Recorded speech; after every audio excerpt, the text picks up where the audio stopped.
Tort ishlarida davom etamiz. Muzlagan tortlarni olib, plyonkasin olib, ustiga shancha krem surib, amallab tekislab oldim.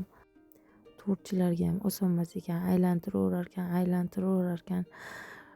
Pichoqli shpatelimni topolmaganim uchun shunaqa qiynaldim. Qoshiqda, bitta shpatelda.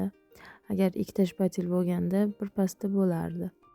Shanti krem ortib qolgani uchun shunaqa bezaklar qivordim. Ikkita tortni ham atroflariga bir xil qilib. Tekis chiqmasa ham bo'ladi. Yana birinchisiga bo'ladi, kechagi kamalakka o'xshab.